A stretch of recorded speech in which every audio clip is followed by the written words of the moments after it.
కాకినాడ జిల్లా ఉప్పాడ వద్ద సముద్రం అల్లకల్లోలంగా మారింది. తీర ప్రాంతంలో అలలు భారీగా ఎత్తున ఎగిసిపడుతున్నాయి. తీరానికి రోడ్డుకు అడ్డంగా పెట్టిన రాళ్లు దాటికి కెరటాలు ముందుకు వస్తున్నాయి. భారీ ఎదురుగాలులతో తీరం వెంబడి ఉన్న రోడ్డును అలలు బలంగా ఢీకొడుతున్నాయి. దీంతో రోడ్డు కొతకు గురైంది. ఈ మేరకు కాకినాడ ఉప్పాడకు రాకపోకలకు అంతరాయం కలిగింది.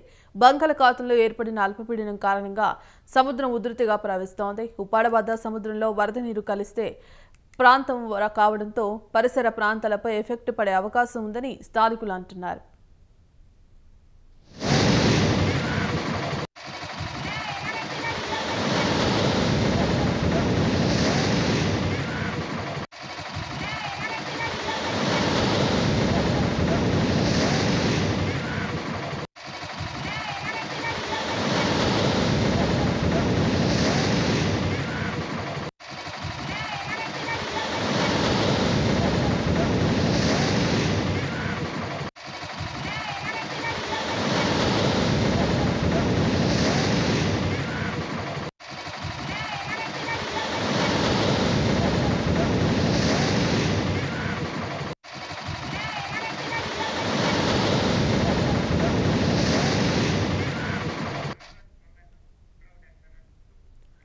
కాకినాడ జిల్లా ఉప్పాడ వద్ద సముద్రం అల్లకల్లోలంగా మారింది. తీర ప్రాంతంలో అలలు భారీ ఎత్తున ఎగిసిపడుతున్నాయి. తీరానికి రోడ్డుకు అడ్డంగా పెట్టిన రాళ్లు దాటికి కెరటాలు ముందుకు వస్తున్నాయి. భారీ ఈదురుగాలులతో తీరం వెంబడి ఉన్న రోడ్డును అలలు బలంగా ఢీకొడుతున్నాయి.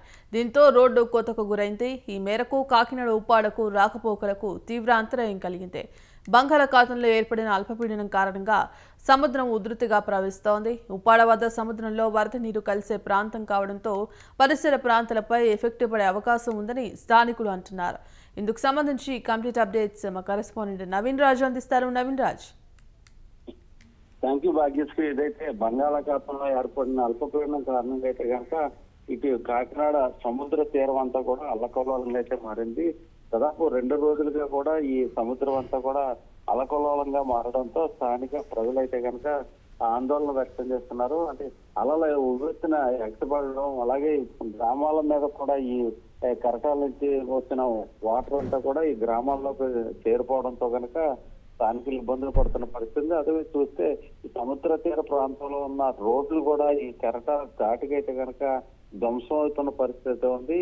రోడ్డు మీదకి కూడా వాటర్ వచ్చేయడంతో ఇటు ప్రయాణికులందరూ కూడా చాలా ఇబ్బందులు పడుతున్న పరిస్థితి. అంటే రాకపోకలకైతే కనుక తీవ్ర అంతరాయం అయితే ఏర్పడుతుంది. ఇటు తుని ఇటు కాకినాడ ఈ 2 ప్రాంతాలకి కూడా ఈ ప్రాంతం ఈ తీరం వెంబడైతే వెళ్తున్న పరిస్థితి. దీంతో ఇటు కార్లు కానీ వాహనాలన్నీ కూడా చాలా ఇబ్బందులు పడుతున్నాయి. చివరికి ఆ రోడ్ల మధ్యలో కూడా ఈ కార్లు చిక్కుకుంటున్న పరిస్థితి. దీంతో ఈ అధికారులందరూ కూడా ఇటు పిఠాపురం వైపు అయితే వెళ్ళాలి, ఈ సముద్ర తీరం వైపు రాకపోక తగ్గించండి అని చెప్పి అధికారులు అయితే ఇప్పటికే చెప్పిన పరిస్థితి. కెరటాలు అయితే ఉవ్వెత్తున ఎగటపడడం, అలాగే గ్రామాల్లో పడడంతో కూడా స్థానిక ప్రజలందరూ కూడా ఇబ్బంది పడుతున్న పరిస్థితి ఉంది. భాగ్యశ్రీ. ఎస్ నవీన్ రాజిక, ఇప్పటికే మరి రాబోయే 2 రోజుల్లో కూడా ఇంకా అతి భారీ వర్షాలు ఉన్నాయంటూ కూడా ఇప్పటికే హెచ్చరించిన పరిస్థితి కనిపిస్తోంది. మరి ఇప్పటికే కురిసిన వర్షానికి పూర్తిగా రోడ్లన్నీ కూడా దెబ్బతింటున్నాయి. మరి రాబోయే 2 రోజుల్లో ముందు జాగ్రత్త చర్యగా ఏమైనా చర్యలు తీసుకునే అవకాశం కనిపిస్తోందా? అక్కడ ఉన్నటువంటి అధికారులు ఏ విధంగా చర్యలు తీసుకుంటున్నారు? అంటే వచ్చే 3 రోజుల్లో కూడా భారీగా వర్షాలు నమోదవుతాయి. అధిక వర్షపాతం కూడా నమోదయ్యే అవకాశం ఉందని చెప్పేసి వాతావరణ శాఖ హెచ్చరిక నేపథ్యంలో ఇటు యంత్రాంగం అంతా కూడా అప్రమత్తమైంది. అటు కలెక్టరేట్ లో కూడా కంట్రోల్ రూములు కూడా ఏర్పాటు చేసి ఎప్పటికప్పుడు సూచనలు సలహాలు కూడా ఇస్తున్నారు. అలాగే సముద్రంలోకి వేటకు కూడా వెళ్ళొద్దు అని చెప్పేసి అటు మత్స్యకారులకు కూడా ఆదేశాలు అయితే ఇస్తున్న పరిస్థితి ఉంది. ఇదేమైనప్పటికీ ఇక్కడ ఏ విధమైన ఇబ్బంది లేకుండా అటు అధికారులందరూ కూడా అప్రమత్తమయ్యారు. గ్రామాల్లో కూడా ప్రజలకు కూడా మీరు సురక్షిత ప్రాంతాలకు కూడా తరలి వెళ్లాల్సి ఉంటుంది. అలాగే తుఫాన్ షెల్టర్లలో కూడా వెళ్లాల్సిన అవసరం ఉంటుంది. కాబట్టి మీరు అప్రమత్తంగా ఉండండి. అధికారులు అయితే ఆదేశాలు జారీ చేస్తున్నారు. ఈ కంట్రోల్ రూములు కూడా ఎప్పటికప్పుడు అక్కడ రెవెన్యూ యంత్రాంగం కానీ పంచాయతీ సిబ్బంది కానీ ఎప్పటికప్పుడు అలర్ట్ గా ఉండి వీరందరికీ కూడా సలహాలు సూచనలు ఇవ్వడంతో పాటు తగు రక్షణ చర్యలు కూడా తీసుకోవాలని చెప్పేసి ఆదేశాలు ఇస్తున్న పరిస్థితి ఉంది.